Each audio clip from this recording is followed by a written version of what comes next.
doorka wariyaasha iyo abaalka dhac lagu hayo. Warbaahinta Somaliland waxay ka soo shaqaysay horumarka iyo dawladnimada dalka iyada oo marar badan ka waabiyay cadow. Soomaalida ayaa ku maahmaahda beenaale markhaatigiisa ayuu fogeeyay dabkii masiibada ahaa ee Hargeysa ay ku halaagsantay 1 Abriil. Waxay warbaahintu ahayd kuwii warkiisa daafaha dunida u laliyay. waxaana Soomaalida kale iyo shacabka Somaliland ba ka markhaati kaceen marka laga reebo xukuumadda talada haysa doorkii wanaagsanaa ee warbaahintu ay dabka ka geysatay. Hoggaanka nabadgelyada dawladda deegaanka Soomaalida Mubashir Dubed oo habeenkii dabku Hargeysa ka kacay gurmad ku yimi markii uu jigjiga ku laabtay khudbadan ayuu u jeediyay madaxdiisa iyo shacbigiisa. idinka meediyaha iyo meedii maaragtay Somaliland dhalinyartiiba waxaan leenahay kaalinta koobaad maaragtay wixii hawshii meesha ka qabsoontay niman dhalinyaro waxyaabaha anagu ka baran kareen meesha ku soo aragnay waxa kamid ah niman dhalinyaro ah oo is abaabulay oo ay dawlad maaragtay gacanta ku haynin oo ah warbaahiyaal ama warfidiyaal ama wariyaal waxaan doonaa dhahnay oo is abaabulay baa dhibaatadii Somaliland adduunka dhan soo bandhigay keentay inay jigjiga halkan ka birmato waa nimankiina soo dhuftay xadhiga hadii maanta meediyaas iyo dhalinyartaas is abaabuleen waan dawladda caalamkiisa iyo meelo badan gaarsiinay waxaan ugu warahayn laan ma lahayn kutirikuteen iyo war soo gudbo waqti dambe yimaadon buu aan lahaa laakiin qof kasta oo meeshiisa hurday ama joogay ama habeenimo sugnaa cid soo hinqisay ee soo dhufatay waa niman dhalinyaro oo is abaabulay waxaan oran karaa qayb lixaad bay ka qaateen sawirkan aad arkaysaan waa wariye Maxamed Cabdi Ilig oo isaga oo bilaa face maski ah dabka habeenkii oo dhan ka soo waramayay markii dabku suuqa gubay Hargeysa anigu kuma sugnayn markii aanimi aragnay isku kay horeysay aniga iyo wariye Ilig waxaan weydiiyay in waxyaalo caafimaad ka soo gaadhay halista uu u bareeray wuxuuna ii sheegay inuu ku xanuunsaday masiibadii dabka inta aanay kicin dhibaatada ugu weyn ee bulshadu ay ka cabanaysay waxay ahayd abaaraha mar kale waa kan Maxamed Ilig oo bari guntii baabuurka kaga jabay isaga oo abaaraha ka soo waramaya gobolada bari labadaas goor iyo marar kale oo badan oo Maxamed Ilig iyo wariyaal kale ay sameeyeen wanaag marnaba dawladdu wax abaalmarina maysi balse markii ay istii way khaldameen xabsiga ayay u taxaabtay dhawaan waxaan soo damiintay hooyo goblan oo ehel aan lahayn oo xabsiyada Hargeysa ugu xidhnayd deyn $28,000 ah oo ka soo raacday dhul ay bisay 30 sano ka hor waxaan soo bandhigay bulshada xaalkeediina sidan ayuu ku dambeeyay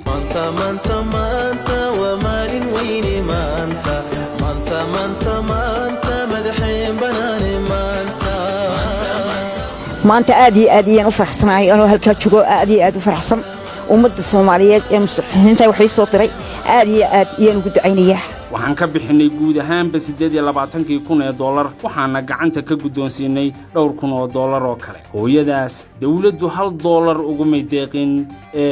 xabsiyada ayayba ku xidhaysay waxaana u kacay hooyadan Soomaali muxsiniina oo aan anagu gudbinay waxa ka shaqeeyay dhacdadaasna waa warbaahin wariye Maxamed Andar oo ka tirsan telefishinka Somali TV ayaa isna soo bandhigay dhawaan caruur hooyadoo deyn loo xidhay oo 3 sano silc la nool toddobaad gudihii wariyaasha iyo maamulka TV waxay ku ururiyeen lacagtii kumayaalka dollar ahayd waxayna soo daayeen hooyadii 3 sano ubadkeeda ka xidhnayd halkaasna farxad weyn baa ka dhalay anu laba nin oo waalan baan haystaa ilaahay baa saygu oge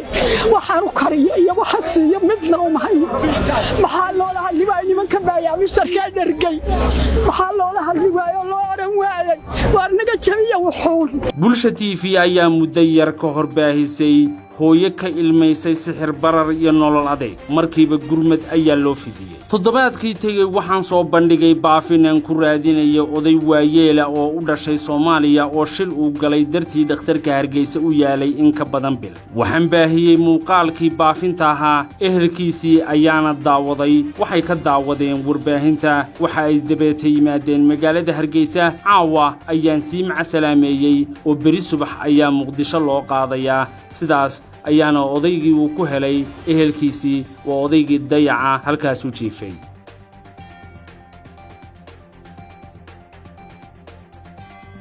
waxaa soo wanaaga oo warbaahintu samaysay marna dawladdu ma mahad celin kamanay abaalmarin warbaahinta waxtarkeeda balse waxa ay samaynaysay ciqaab mar walba lagu beegsanayo wariyaasha waxaad bay soo dhanaysaa Somaliland haddii ay aakhira joogi lahayd cadaabtii ayay noqon lahayd ma wadan aan wanaagba la isku abaalmarinayn oo xumaanta oo qura la isku ciqaabo ayaa hadda janno noqon lahaa xisbiyada mucaaradku way ka soo horjeesteen xadhigga warbaahinta si xisbiga kulmiye waxa uu soo dhaweeyay xadhigga warbaahinta iyada oo u hadlay afayeenka xisbigaas ee magaca leh warbaahinta dawladdu waxay wariyaasha ku soo aflagaadaysay barnaamijka dadka lagu caayo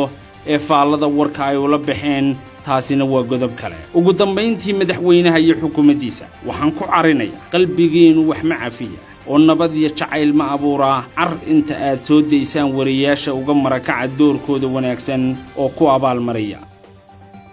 waxaan idinkaga tegayaa halku dhigii madaxweynihii hore ee Masar Maxamed Mursi Allah u naxariistay uu yidhi hadilina liibaaxyadiina haddii aad dishaan liibaaxyadiina waxa idin cuni doona eed cadowgeena